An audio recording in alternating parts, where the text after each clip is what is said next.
Hello and welcome back to the Wild West Tennis Podcast brought to you by QualityShot Tennis. And today I'm joined by one of my dearest friends that I met over 20 years ago, Jeff Paiva. Yes. At that time, and back in 2002, was the press officer for the Brazilian Open, which it was called then, and now apparently it's the Rio Open. So that was how I first met Jeff and his involvement in the sport. And Jeff, I'm really honored to have you on the podcast. This is a treat. Nice seeing you again. Thank you. Thanks for having me. It's a pleasure to be part of the podcast. I've been loving tennis and loving podcasts for quite some time. I actually have a Brazilian Portuguese podcast here in Brazil as well. So it's always a pleasure to be part of one and having the chance to talk to you again after so many times, so many years. It's amazing. So glad to be here. Yeah, it looks like you have one of those like professional microphones. You got the whole setup. Yeah, I do. Yeah. So I'm a journalist. I've been working as a sports journalist for almost. I worked as a sports journalist specifically for almost 10 years before moving to advertising. But I keep doing podcasts as a side gig, and I love it. So it's always good to talk about tennis, something that I love, and always good to see you again and have the chance to talk to your listeners. Well, it's really we're very fortunate because at this time of the year it's the South American swing. It's also the European indoor swing, and then in the U.S. it's the hard court swing. So I think that we just literally about, I would say, 47 minutes ago, the final between Cam Norrie and Carlos Alcaraz concluded in Buenos Aires. Did you have a chance to watch that final? If you didn't? Yeah, I saw some of the game. The good thing nowadays is that you can have 3-4 different screens looking at a lot of different sports. So I've been accused of being a multitasking freak. So yeah, I could take some picks on the final. Good. Alcaraz is in a very good form. Actually, for him, it was vital for him to win this one because he was defending 500 points from last year. But now he only got 250 because Buenos Aires is ATP 250. So even winning, he still drops 250 points in the ATP rankings. So for him, it was crucial to win because he's coming back from injury. Sure. So of course, this builds confidence again. But also for the race for the number one, again, it was very important for him to defend this title. So it was a good week for him. Only tennis would have a situation where he defends his title and actually loses points. It's been a weird 2 years in the calendar. So because of the moving of the tournaments, so he was defending actually the 500 points that he won in Rio last year, because Rio is the first ATP 500 on the calendar. But because of the fluctuation of the calendar, so Buenos Aires was first. So actually, if he wins Rio next week, he gains 250 from Buenos Aires. But right now, he was just defending 500 from this week. Yeah. So if he does, for example, if he goes to semifinals in Rio, he will be even in points. Okay. So it'll all work out for him if he does capture the 500. In Brazil. And the thing is, he's also, when you think of Carlos, gosh, there's so many superlatives, but the word you always that is often, and this will change eventually, youngest player to win a 500 when he did that last year, the youngest. Yeah.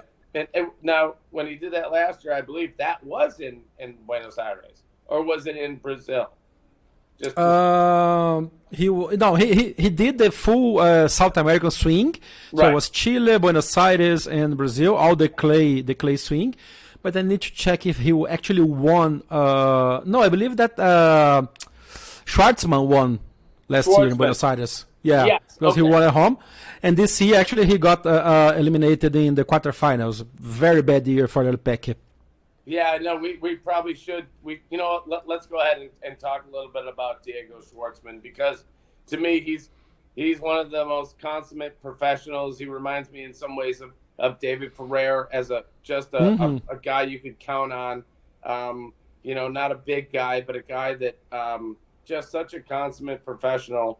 And I don't know if it's been an injury thing or if it's just he's getting to that point in his career where the slide is inevitable. Well, actually, he talked about that in Buenos Aires this week, that he's kind of tired. The year has not been started very well to him, but the thing is that he's kind of getting old, so he's coming from a difficult year, some injuries as well, so recovering. But as he gets older, and because he's such a fierce player, it's difficult for him to get the level. Of course, also there's the challenge of playing at home, in front of the home crowd, defending champion, stuff like that. So it's kind of difficult. So I believe that was a very good week for Schwartzman. But the good thing is that he is a very self-conscious player in a good way. So he understands he's not a good place, and that's okay. Things happen. As you know, in tennis, you lose more than you win. So being able to understand that and to wrap your mind around that's very important as well. Yeah, and Diego, right. He understands that the ebb and flow of the game, and that if reaching a quarterfinal, that's a good result for him of late. Yeah. And I think that it sounds to me that will give him the confidence. That's essentially, he's not injured. It's maybe he needs a boost of the confidence. And have you seen his? I took a peek at the draw for the tournament in Rio, the Rio Open. I had a peek at it. Do you think he's in a good section? Do you think he'll start off? Might be a little bit difficult for him because the Rio is a very strong field. So you have he starts against Dusan Lajovic. That's not an easy player to play against in any circumstances, especially coming from not a good result, and for a very hot and humid situation like he's in Rio right now. So in Brazil, we are in the end of the summer, one of the most rainy summers in the last 10 years. So the air is very humid. Rio is very humid, like you know that you've been there. Yeah. Rio is very hot and very humid. So he has a challenge against Dusan Lajovic, and if he wins, he faces either Laszlo Djere, another Serbian, or Facundo Baez, another Argentinian that he also plays again, and much younger than him. So I don't think that's a very good section of the draw for Peque. But again, he's a very strong player, a very strong mental player. So let's see. And the Brazilian crowd loves him, so he's going to have a lot of support as well. That's interesting. I wouldn't have made that assumption because of the rivalry between the countries of Brazil and Argentina.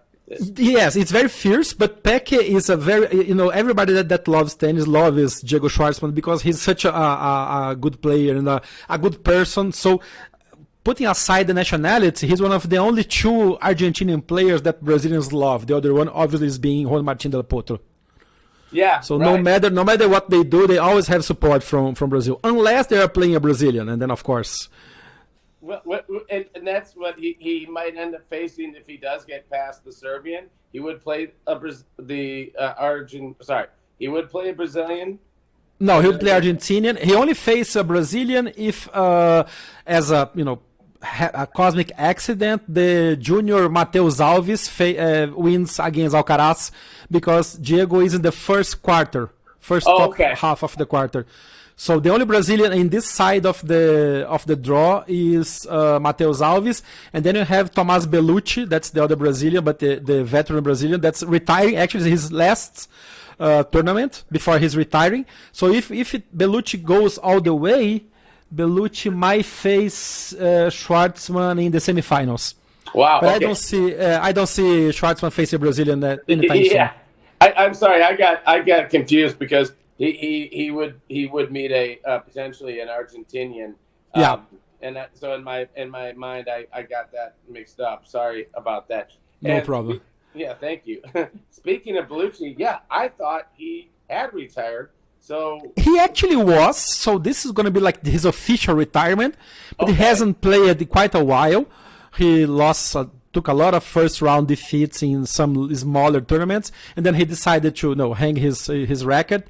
So I think that's a very good homage that the Brazilian tournaments are doing to invite and giving him the white card and letting him play his last official match in front of the home crowd. Yeah, in his day, he was a big hitter, a left-hander, if I recall, Yeah. that could do a lot of damage and had a lot of nice wins in his career. I don't know what his highest ranking or greatest result was. You recall? Well, What? actually, Bellucci was one of the most winning Brazilian tennis players in the whole time. So the thing is, he now has 35 years old. And he got some very good results. Actually, some of the results that he got is kind of weird because a lot of people remember him by putting six love on Djokovic in once in a time. He didn't win the match, but he bageled Djokovic once. I'm checking his best result. I believe he's a top 20 or something. Let me just Yeah, check I mean, this. he after Guga, he was sort of Yeah. the next Brazilian hope, wasn't he? Exactly. Some people compare him to Barrichello in the Formula One because Barrichello came after Ayrton Senna. So that's the same thing. So Bellucci was a very good result. He was 21st, top 21st in ATP in 2010. But injuries and time, and actually Bellucci was not a strong mental player, for example, like Schwartzman is. He always had this kind of a defeatist condition. A lot of people criticize him because he can't drop his head and think about it, but he won a lot of good matches. For example, in a Davis Cup match against Spain, he defeated Davi Ferrer in São Paulo in a match that was like two sets down, and he came back and then ignited the whole gymnasium. I was there watching that Davis Cup rubber. It was amazing. So he was a strong player, very technical, left hand, like you said, lefty. Good backstrokes, like of course being a clay player. But some things that maybe could be better because he took some very prejudicing injuries in his heyday. So he could be a little bit more, but his body didn't collaborate with him. Yeah, and that is so often the case with a lot of these guys. I mean, for example, after Gustavo Kuerten had the hip surgery, he was never the same player, right? Yeah, and in the time when Bellucci arose was a time where there was kind of a division in Brazil against. Okay, could we ever have a very good player like Guga was? But it's kind of unfair to compare anybody else with Guga because Guga and Meligeni were top notch, something that not happened naturally. And Bellucci was a good player and very brave player. So he won Gstad 2 times in 2009 and 2012. He won Santiago in Chile and he won Geneva ATP 500 in Switzerland. And he got some good matches against Nadal, against Federer, Djokovic. So sprinkled throughout his career was very good results that kind of kept the interest in tennis in Brazil as well. So he was kind of a caretaker of the generation. Know what I mean? Yeah, I do. I always felt he was a dangerous player because he was a big guy. Had I thought a pretty strong lefty serve, formidable on the clay. So I had high expectations for him, but maybe we could talk a little bit about Guga because as I mentioned, after the hip surgery, it was just tough sledding, as we say, and what he did in 2001 to me, wow, to beat Sampras and Agassi back-to-back to capture the year-end championship, which meant he would end up the world number one, much to Marat Safin's chagrin. And one of the most amazing performances in in the year. At the time, the Masters was played like itinerary. So this year, specifically 2001, it was disputed in Portugal. Yeah. So a lot of Brazilians, a lot of Portuguese speakers cheering for him, and the wins over Sampras and over Agassi in the final was amazing, amazing place. At the top of his form, player. I mean, no, he's not. Yeah. Jeff, I wanted to ask you: had he ever won an indoor title? No. Before that, never. And so here he is. Obviously he had a huge serve, and he could be a formidable hardcourt player, but with all that pressure, and Safin basically is sitting there thinking, well, I've got the year-end number one locked up. Safin had won the U.S. Open. Guga had won the French that year in 2001. So Safin really just had to sit back and, well, just let things happen. And, Guga had other thoughts. Yeah. And the thing is, that was a lot of mental work by his coach. Larry Passos, yeah. He's an amazing coach, very strong mentally. And Larry kind of work alongside with Guga to take out of his mind this, I can't win against, this kind of player. I can't win indoors. Hard court's not my court. Actually, he get a lot of good results, for example, in the US Tour, winning a lot of good games in Joel's and Miami. So when came to that final, he was prepared to be number one mentally most than physically. So once he stepped in court against Sampras first, and I remember him talking about it some years later, that match against Sampras was kind of the turning of the point for that tournament, because when he left the court, Larry said, you can go all the way. Just put your mind on it and you can do it all the way. And of course, backed with a lot of work, a lot of practicing, understanding what would be the weak points of his adversary. So Larry planned that campaign almost like a war campaign, battle after battle after battle, worrying about the next adversary, not the full way. Because it was about robbing, so he could get a little bit more leeway. So let's work on this and that, and don't worry about results in the first match or second match. Of course, you have to win. Everybody wants to win, but you can win. If you could winning 3 sets to love rather than losing some sets, you can build up on the points on the table because round robin and get better suited for the semifinal, for example.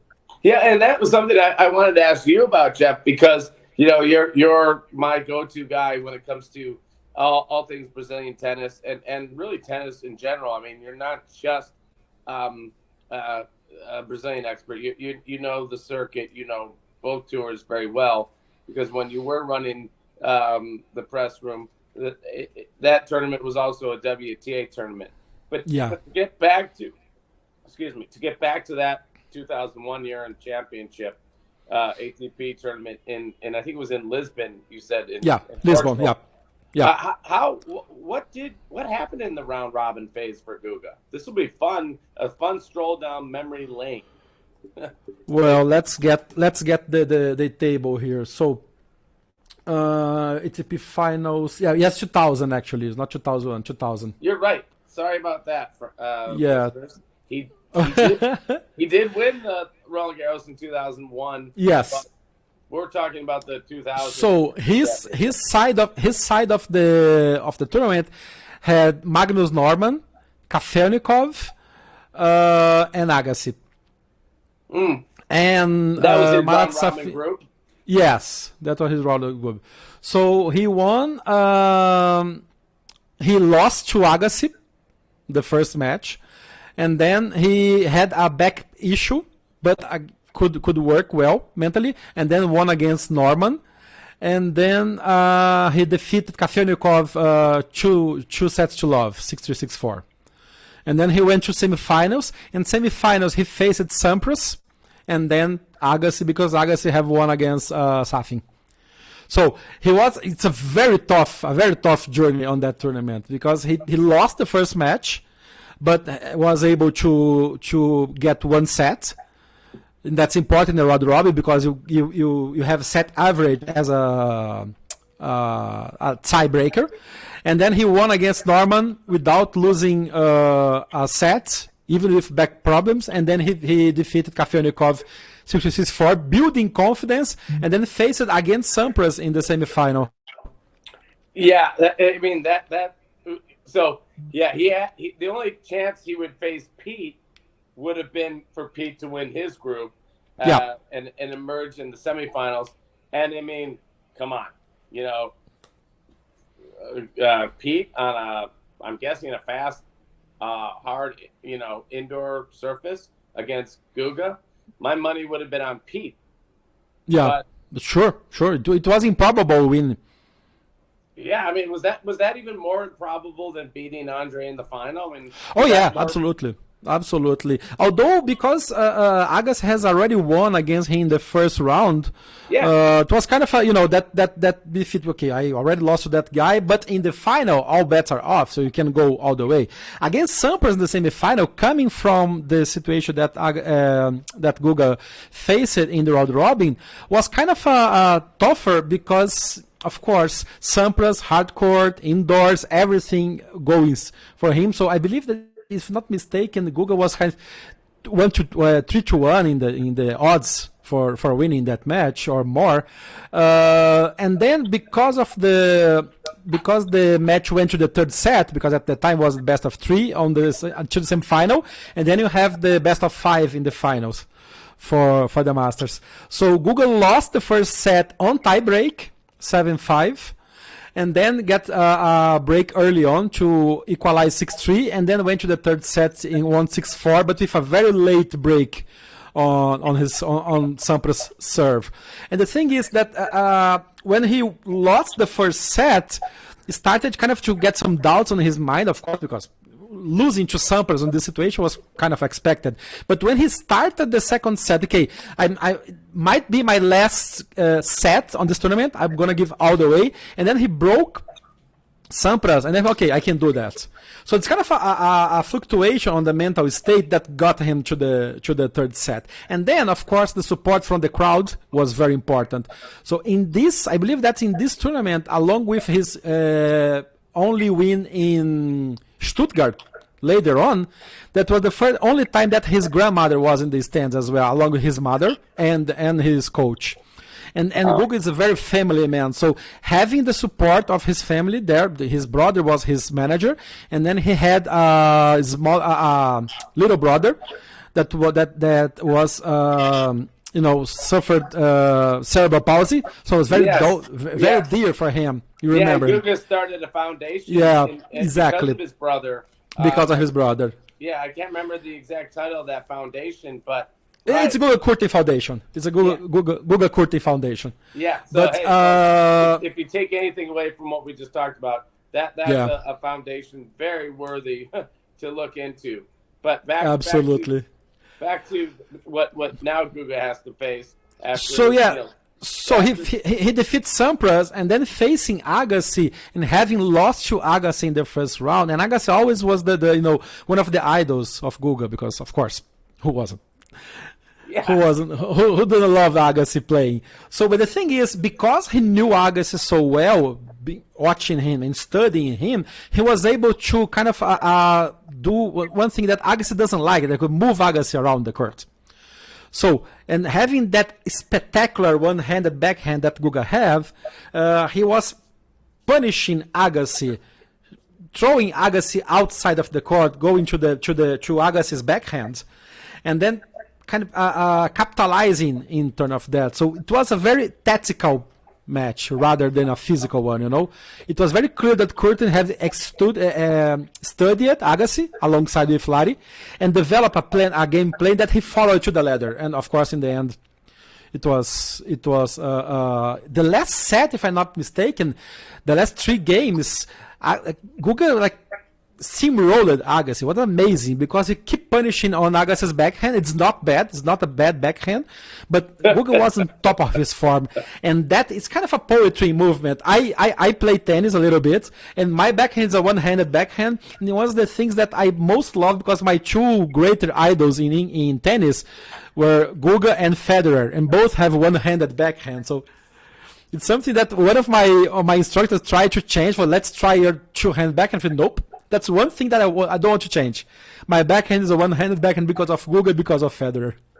Yeah, I mean, and boy, it for my money, Guga's, I think it's still probably my favorite one-hander to watch of all time.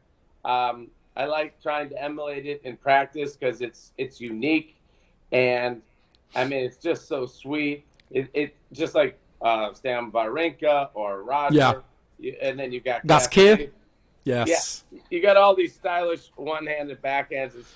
It's hard to choose who's the best, and I can understand exactly why. But one of the things that we didn't realize at the time was how physically punishing that backhand was, because the issue that Guga had with his hips comes from the position that he got on that backhand. So it was very physical. He has a lot of he's very tall and slim.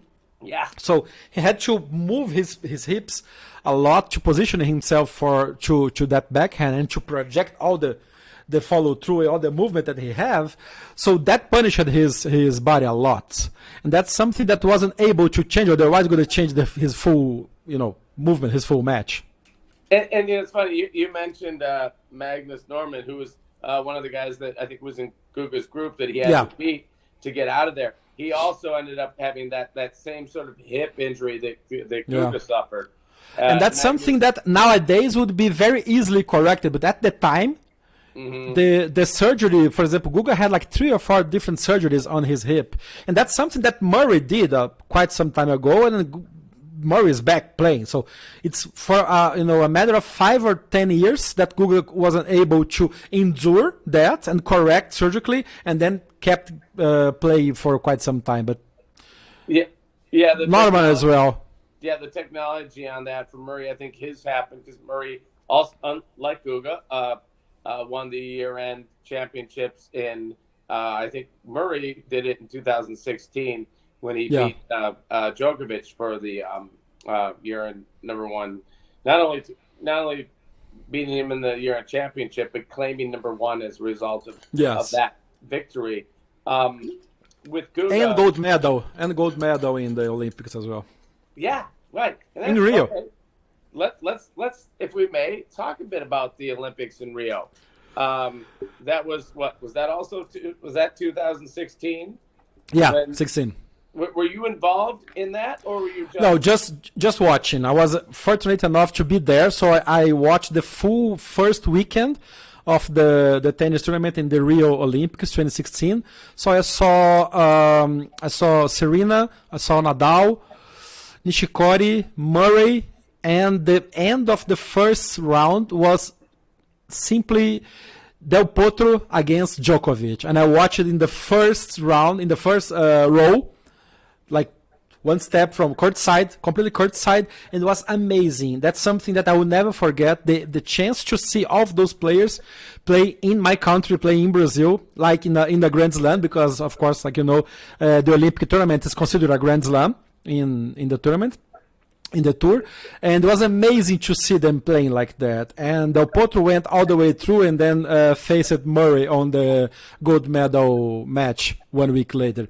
It was amazing tournament. The women's side also very strong, so I saw Serena playing, I saw Simona Halep, and it was a huge surprise because that gold medal in the women's side was won by Puerto Rico. Monica Puig. Monica Puig, yes. Yes, right. So that was a commentator for ESPN. Yeah, and a very good one. I heard her commenting, I believe, that Australia Open some time ago. She's amazing on the mic. Fantastic. Yeah. Fantastic. And it's so cool that, that the Olympics, I think especially, just internationally speaking, it means so much. Is it on the par of a Grand Slam? People will debate that. You know, people love to refer to Steffi Graf's 1988 as a Golden Slam because she won the Grand Slam and added the Olympics. It's also probably what cost Novak Djokovic a Grand Slam because he went to Japan after winning Wimbledon, and I think that may have had a detrimental effect on his U.S. Open campaign, where he would have, had he beat Medvedev, he would have been the first man to win a Grand Slam in men's tennis. Calendar. The calendar slam since Paiva in '69. And on that day, it just wasn't. I'm not taking anything away from Medvedev, but it just wasn't Novak Djokovic. But him going to Japan to win a gold medal may have meant as much as winning a major. So I get your point, your point earlier. But Jeff, I do love the fact that you're, so passionate about the tennis in Brazil, and that when we met in the 2002 Brazilian Open, which was then held on a hard court. So we get a little history lesson here, folks. Yes, and that's why, the reason for that is because at the time the Brazilian Open was slated just after the U.S. Open, so they thought about having that tournament as a clay court, but because all the main players were coming from the U.S. Open, make more sense to have this play in the hard courts to attract more big players. So that specific year, 2001, 2002, was a packed field for both WTA and ATP as well. Yeah, and it would have been what we consider a 250 tournament. But the fact that you had the men and the women there was great. I specifically remember that was my one and only time going to Brazil for tennis to cover that tournament. That I was getting on the plane, and Agassi had just taken Pete Sampras to a fourth set in the U.S. Open final. Yeah, and that was a little dicey because in that fourth set, Agassi. Pete won the first two sets. Agassi got the third, and Pete had to fight off a lot of break points in the fourth set. And I was scared because I was pulling for Pete that day. I don't know why, but I thought, boy, it's going to be tricky for Pete if it goes 5. And so I'm getting on a plane to Brazil, knowing that these guys are locked in battle in the fourth set, And at that time was kind of the last years of Sampras as a top player in the tournament. Everybody knew that at that time that he was about to retire. Yeah. Well, I mean, he didn't announce his retirement until I think a year later. But it was kind of in the air. Everybody. Yeah, to be sure, it was in the air, and it's the perfect finish. It's like, it's the dream finish for any athlete to retire on top. So I remember boarding a plane going to, it was in Bahia, and in a resort called Costa do Sauípe. Exactly. And you were great because I think there had been a screw up with my credential, and I was there for Tennis Week.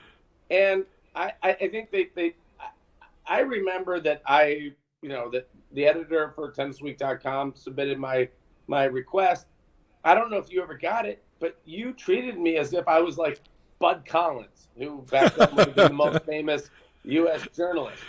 You couldn't have been cooler, but I don't even know if you had me on your list. It was kind of interesting because at the time we actually had some issues with accreditation, but the chance to having journalists from outside of the country, because if you remember well, it was the second year of the tournament. So the first year of the tournament was September 2001. So when 9/11 happened, it was in the second day of the tournament. Of the first ever Brazil Open. So it was kind of a lot of people were coming from the New York because US Open have just finished it. And a lot of people were flying from New York to Bahia, and to get to Bahia, you have to fly from New York to either São Paulo or Rio, and then another plane back north to Bahia, because Bahia is the northeast of Brazil.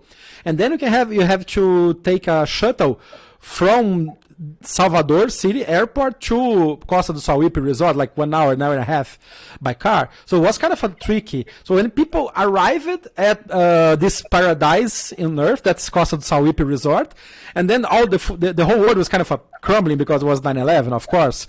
So I remember waking up in 2001 in my hotel room, preparing my, press officer duties, and then turning on CNN and then seeing the planes hitting the tower. So what the hell are I going to do? Because the world is ending, and they have a Guga practicing. And I remember that the top American in that tournament was Malivai Washington.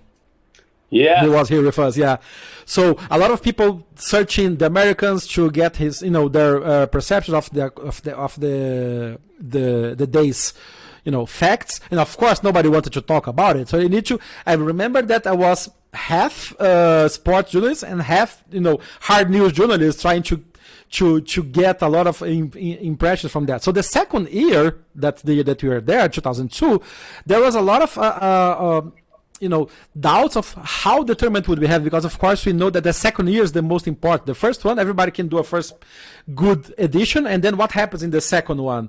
Right. We'll be able to attract top players, and there was kind of this perception that we need to establish a South American tour with interesting enough tournaments to bring talent from the North American Europe axis to fly down to South America and to play here. So there was kind of a logistical and political operation. Having press from US, of course, was interesting for us as well. So no matter if you have, any screw up on the application or the accreditation, always a pleasure to get you there. And I remember that for us was very good to have the perception of you guys that were used to go to big tournaments. So you could give your impressions to us about what you were doing right, what you were doing wrong, what you need to improve. So it was a winning exchange between us as well. Jeff, there is nothing you could have done better. I mean, to this day, I have yet to have a more positive, welcoming, warming experience than that 2002 Brazilian Open. I'm not kidding. And it didn't hurt that, okay, you had Monica Seles in your women's draw, who I believe was beaten by either the eventual champion Anastasia Miskina. Yeah. No, she lost to Eleni Danilou. That was the runner-up. Right. So Eleni Danilou from Greece beat Seles, and then didn't she play Miskina in the final? She played Miskina in the final. She lost. It was weird because she lost, but she bageled Miskina in the second set. So the Miskina won 6-3, love 6-2. It was amazing. Mm-hmm. Amazing. No, it was the only title that Miskina won that year. True. And then in only 2 short years, she becomes the first Russian woman to win a major in Roland Garros, beating her countrywoman, I can't remember, Dementieva. Very lopsided, not so pretty final. But that was my first look at Miskina, and Danilou, this interesting Greek player also had a beautiful one-handed backhand. Mm-hmm. And of course, it's very rare in the WTA side have a one-handed backhand. Yeah, it really was. And, Maresmo had one, and then later, there would be Justine's amazing one-hander. And the Spaniard, they weren't as common. And that Spaniard that the name eludes me, that she just win the battle against cancer. A player from that era, or no, not right now. She just retired. Oh my God, what's her name? Well, I'm glad she won the most important match of her life against the cancer.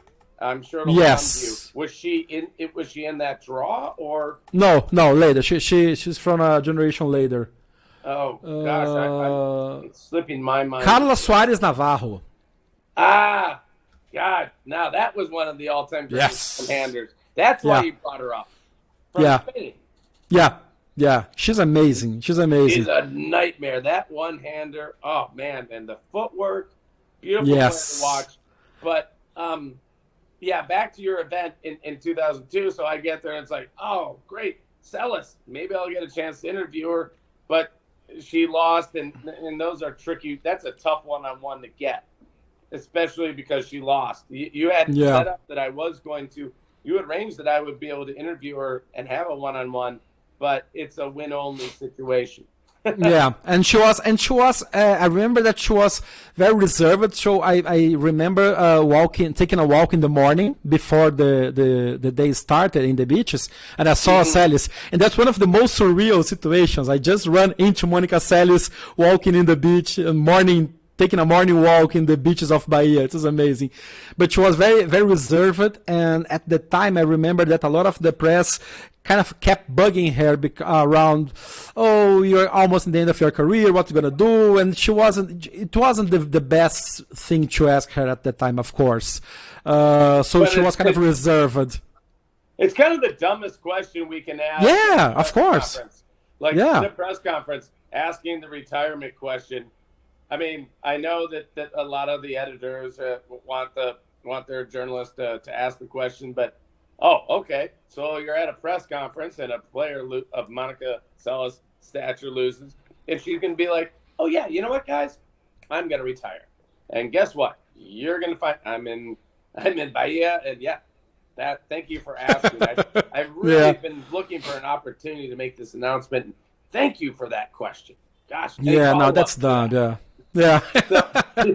So, that was disappointing. But then Mosquina became one of those players that I loved. I loved to watch Mosquina. Boy, she was a real force for the next, I think after that year, she had a pretty strong career until about 2006.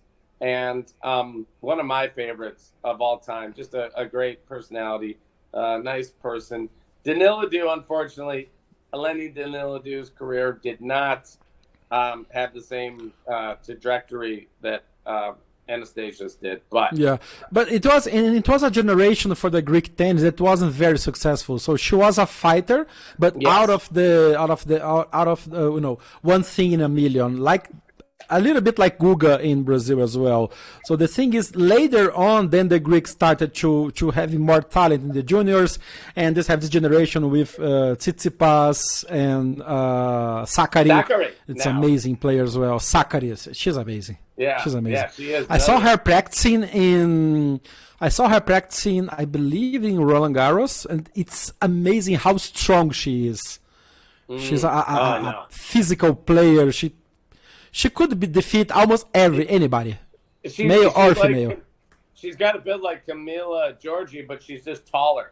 That beautiful muscle definition and low body fat, and she's just a bigger version of Camille Giorgi, and it's a beautiful game. She's more talented, talented. She has a lot of talent as well. Yeah, more weapons. But to also talk, because for me, I love reminiscing about that 2002 Brazilian Open. Actually, this is the logo of the Brazilian Open from that period. It's the same logo. That looked familiar. Yeah. That's the shirt for the 2018 Brazil Open played in São Paulo. So the venue changed from Bahia to São Paulo, and the surface became clay. So it was part of the South American tour of the beginning of the year. So now we're going to have the Rio Open, and then in 2 weeks' time. But Brazil Open got kind of demoted, so it's now 250. And when ATP 250. When is that one held then in the calendar? In the summer? In the summer, right? But the winter for you guys, so it's summer for us. It's around March. March.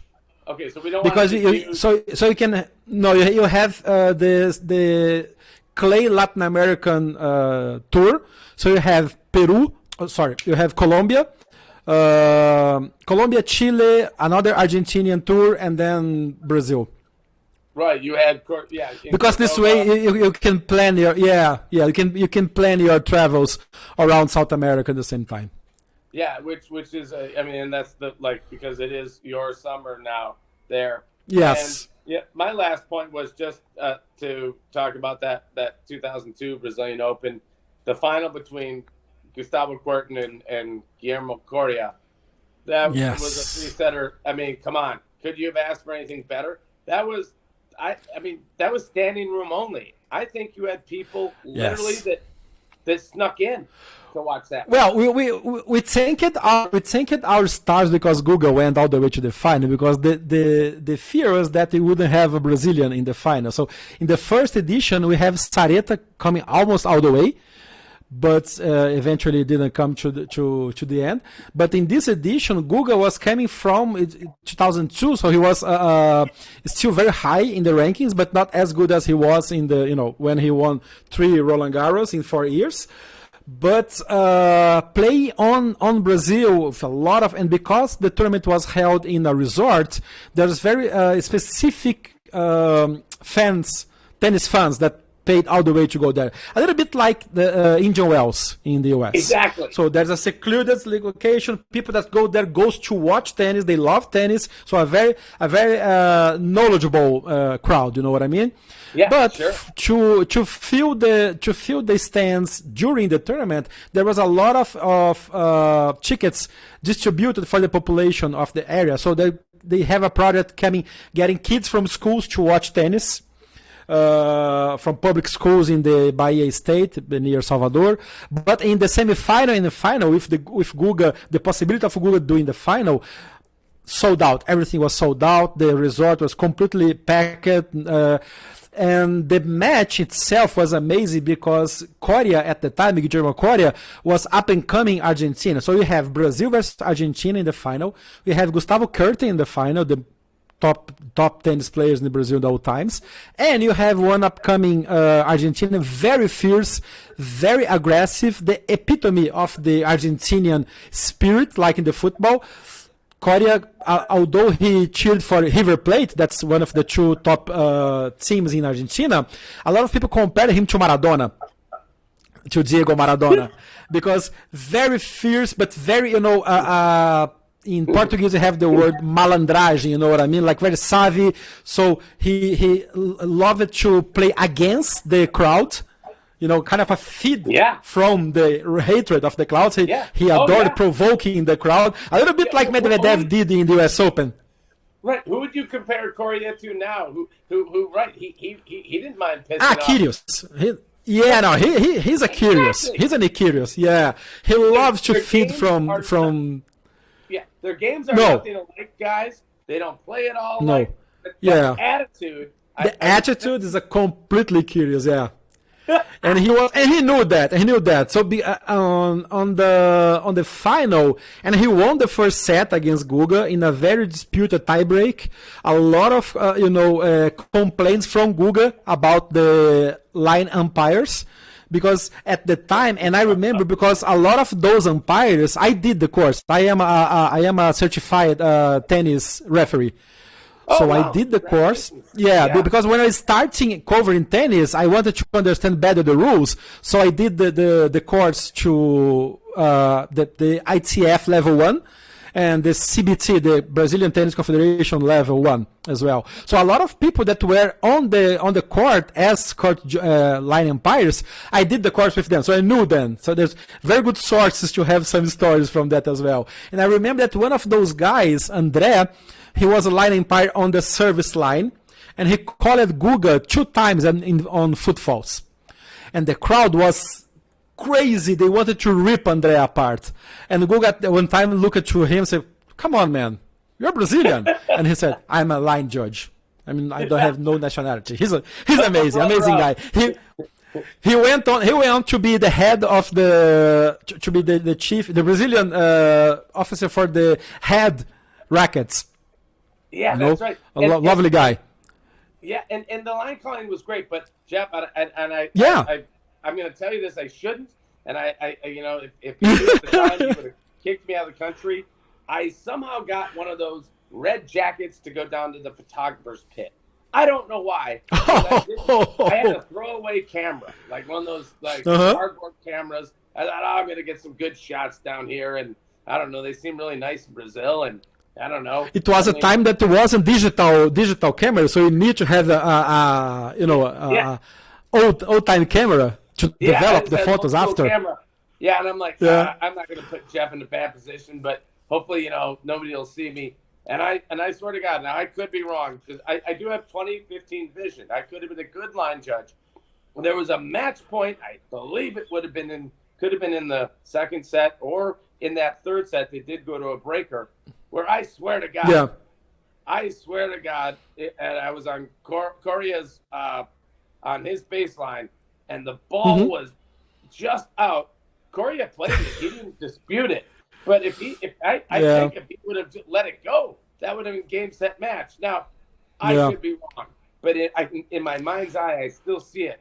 It's out, but Correa didn't complain. He played it because he used to play tight to the baseline. For a clay court guy, he could play tight. So I'm like, oh crap, it's over. Yeah. And the thing is, it was hard court before Hawkeye, and players were used to just with the peripheral vision see if the line judge was like this or starting to do the movement, so they would quit. So because the match was so intense around match points, they were just focusing on the ball. That's something that kind of missing in the tennis nowadays. People just focusing on the ball and not, going after the judges or waiting for because right now the Hawkeye calls are kind of late. So sometimes players stop playing, waiting for the call, and the call never comes. So at the time, because of it was all manual, so people used to just look from the side of the eye and see the judges going good one, and then play against. I remember that ball, and I was in doubt. First of all, I never knew that you were there. So good to know. Well, that was I didn't want to get you in trouble or myself. Yeah, but I remember that it was because it was near to match point. So one career, I don't know if everybody knows that, because if the game starts. I was getting ready for the on-court interviews because at the time, if the match point, you need to get ready to go with the award ceremony right after, because we are being transmitted live for Sports Channel in Brazil, so it's very time sensitive, and that's something that sometimes works against the player that is that's down on the score, because he starts seeing everybody moving around the court, preparing the podium, preparing people coming, the sponsors. No, man, I'm not done yet. Just hold your horse because it's still match to be played. So that's why I think that Corey didn't challenge that call, because he would be 1-0 and then it would be over. But the kind of, and the crowd sensed that as well, because the crowd went behind Guga, and that second set was 7-5 to Guga, and then the third set, the final set, was a tiebreak as well. So there was another chance for Korea to win. It's considered for the level of the tournament, now be a 250. It was considered one of the best finals of 2002. It really was, because it was a quality match. It had all the ingredients that you want, the drama, culminating with a third set tiebreak won by the home hero. He's not from there, but I believe he's from an island. Where he's from, one of those cool islands. Right? Santa Catarina. The island is called Florianópolis. It's the capital city of the state of Santa Catarina, south of Brazil. Yeah, but I mean. But at the time, Google wasn't from Bahia, from Santa Catarina. Google was Brazilian. Everybody. Yeah. Google was at a stage when you went to another country and said you are come from Brazil. They say 2 words for you: Pelé and Guga. It was amazing. Precisely. No, that was the deal. So look, folks, that was then. This is now. I think we just briefly get back to the 500 this week, the Rio Open, or is there an actual title? Rio Open presented by Claro. By Claro. So look, the way I see it, Alcaraz could not have had a better, start to his comeback. I mean, what a perfect week in Buenos Aires. And the draw is very good for him as well. The draw is very good for him as well, because he faces a qualifier. Actually, he faces a wild card, the young Brazilian Matheus Alves. Matheus is just starting. He's kind of a young. He's 22, but he's 554. Still, right? Yeah. He's just doing the transition to professional, but I don't think that he will be a challenge for Alcaraz. So Alcaraz faces Mateus in the first round, and then he can get Fabio Fognini in the second round. That's going to be an interesting game. Yeah, because Fognini is not very good, but Fognini faced a qualifier as well on the first round. Faced the Chilean Tomás Vera. Get up for that. I mean, he will get up. And he loves playing the Rio. So this second round might be one of the best of the week. Exactly. If I'm pulling for Fognini to play Carlos, because that's going to be fun. I think Carlos will dust him. It won't be any trouble. But it'll be a night match. No doubt. It'll be a night match. It'll be a good atmosphere. And Fognini could just kind of be Fognini, like a Coria or Kyrgios-esque. He can bring that. And, Cam Norrie also, look, he impresses me because I think Cam Norrie is one of these dudes that he's a threat on any surface. Like, I was thrilled that he got to the final. I think that he's only had one win over Carlos, but Cam Norrie, his side of the draw is kind of loaded because he faces Juan Cerúndolo, Argentinian, in the first round, one of the up-and-coming Argentinians right now. But Cerúndolo entered the draw as a lucky loser. He lost in the last round of the qualis because the draw is so loaded that he needed to play qualis. So he comes as a lucky loser, so he comes completely free of pressure. And Cam Norrie come from the final a little bit tired as well. The second round, that's interesting. The second round for Cam Norrie might be Dominic Thiem. Coming because Thiem got joined as a protected ranking, so coming back. Beautiful. I don't think that Thiem might be a lot of noise, but he's a very talented player. Or the Brazilian Thiago Monteiro, Brazil #1. Wow! So the first round for Thiago Monteiro is Dominic Thiem, and whoever wins faces Cameron Norrie in the second round, and then in the third round, the Portuguese João Sousa probably. And the fourth round, the Spanish Jaime Munar. Everybody say that he was kind of the next Nadal, but let's see. But it's a very loaded down second half of the draw for Cam Norrie. So I wouldn't be surprised if something happened and Cameron Norrie didn't make the final here. Interesting. Well, that's good. I didn't realize, and that's why we have to have an expert like yourself to break down the draw, because I thought Cam would, just ride that wave of confidence, and I studied the draw to a degree. I didn't know a lot of the big names. I was glad to see the team with the protective ranking got in. Yeah. That Diego had a nice week, getting into the quarters so that he could cause some damage. Build up the confidence, yeah. Yeah, and that would be fun. But I just thought in my mind, we're gonna get another Norrie Alcaraz final. But... No, for example, one game that might be one section of the draw that people need to take a little bit more attention is the second half of the first top of the quarter, because you have Lorenzo Musetti, the Italian, face Nicolas Jarry, the Chilean, and then whoever wins face Christian Garin. And Garin is coming back from injury as well, and he was Chile #1. So and Garin was, I believe that he was finalist in Rio some time ago. So that might be interesting as well. And those are adversaries that might face Alcaraz in the semifinal. So it is a loaded draw. Yeah, and that's important because it's to a lot of the more casual tennis fans.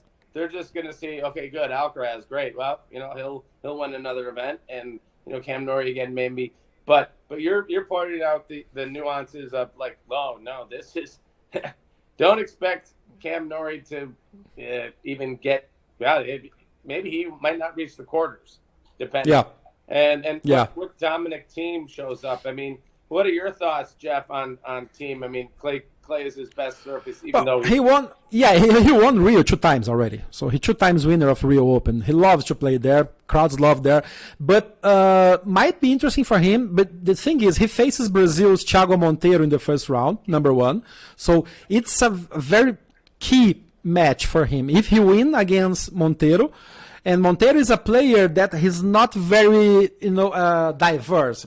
Monteiro is one of those base players that just spanks the ball from behind the baseline and has no strategy to change the ball, to change the game. So I believe that Thiem can win against Monteiro kind of easily if he's in the top form. The thing is physicality. If Thiem is well physically, he can win against Monteiro. But Monteiro defeated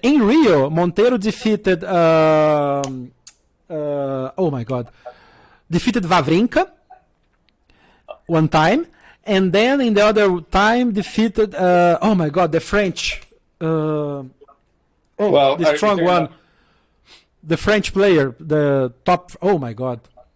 From what era? He just retired. Tsonga. He defeated Tsonga. Oh, okay. I was going to say because top French player is sort of an oxymoron, unfortunately. Yeah, The generation, the GOAT generation just retired. Yeah, it's a shame. I mean, that's like top French player is used to be. There were a bunch, and now it's a struggle. You had Gasquet, you had Tsonga, and you had Monfils, but everybody is stopping. Yeah. Monfils is coming back, but not very strongly. Yeah, I mean, you had a lot of dudes that were fun. I mean, it was Simone, who was a pain. Gilles Simon, Tsonga, they had a strong group, man. I loved that generation of French dudes. It was just unfortunate. But look. Any last thoughts on the draw before I let you go? Because if I'm not mistaken, you're going to the premiere of Ant-Man. Yes, I'm right? And you're gonna watch my favorite actor, one of my all-time favorite actors, Paul Rudd. Paul Rudd, he's amazing. I love him. He's one hell of a guy, and he has a pact of the devil. He doesn't age. It's amazing. He's almost 50, and he's younger than I don't know. Is him and Nicolas Cage? Paul Rudd from on Friends. Remember Friends? He was the boyfriend of Phoebe on Friends. Paul Rudd? Yeah. I don't think so. He was the guy that marries Phoebe in the finale. Oh, okay. But Paul Rudd was not a regular cast member of Friends. On the last 2 seasons, he was one of the. What? Yeah. The last 2 seasons. I remember him from Clueless. Yeah, the same face. Clueless. Yeah. He was like the gay friend for Alicia Silverstone. Yeah. And he's the same face as today. It's amazing. Wow, you know more about American culture than I did. I forgot about him coming on strong in Friends, but. Paul Rudd he's also one of those dudes. He's a 5-time host of Saturday Night Live. Yeah. And as you said, he's the ageless wonder, and Anchorman, come on. Oh, he's amazing. Such a nice guy face. So the meanest things that he did in Anchorman, in the 2 Anchorman, it's amazing because he have this nice guy face, and he could be brutal. But I'm going to see Ant-Man in a few minutes in the Brazilian premiere. Then I can't hold you any longer. That would not be fair. But just to finish about Rio, the thing that the listeners might want to check besides the singles is the doubles, because the doubles draw is amazing in Rio. We have you got 3 minutes. Let it rip. We have Rafa Matos, the Brazilian that won the Australia Open mixed doubles. Playing as okay. And didn't Brazilians win the doubles as well? Yeah, no, they won the mixed doubles. Oh, I thought they also won in Australia. No. Of course, you know what? I'm insane. How I could have gotten that confused. They ended the career of the Sonia Mirza. Exactly. Bupani. Bupani, yeah. Roman Bupani, yeah. I'm back. So you have the Marcelo Melo, the top doubles player, playing alongside Juan Cabal, because Cabal is playing alone this time because his partner is out for paternity leave. So we're going to have the pairing between Marcelo Melo and Cabal, the 2 amazing players, but never played together. It's going to be interesting for them to see how they play. And then you have the Italian doubles team, Fabio Fognini and Stefano Bolelli. Who gave the Americans a rude awakening in the Davis Cup. Exactly. said, So adios. Well, he wouldn't if say you like adios. tennis, adeus. Addio. In Italian, addio. Addio. Yeah, they were like, Or ciao. Yeah, or ciao. Yeah. Bolelli So it's going to be and Bolelli and Fonini. And Fonini. You know what? I don't care what you think about doubles. That's must-see doubles. Yes. And Bolelli. That's another great one-handed backhand. Bolelli? Yes, Bolelli is amazing, yeah. And he has a down the aisle backhand, amazing. It's like laser point. Laser point. Wow, that's so. What I would also like to ask, Jeff, are like a lot of these tournaments, like the one we have here in Los Cabos, they start at 4:00. Is that similar in Rio because of the heat? They don't start the matches until late in the day. Would be ideally would be, but because we have Rio doesn't have that many courts, so they have to spread out some of the matches. So some matches start a little bit early, like 2 p.m. local time. Okay. But this summer, like I said before, this summer is kind of rainy and heavy. Okay. So there's two things for that. That's a good side that the temperature is not as high, but a lot of potential for rain. So don't be surprised if there's some rain delays, especially in the first or second rounds. Well, that's the beautiful thing about it being on clay. Exactly. But and outside, yeah.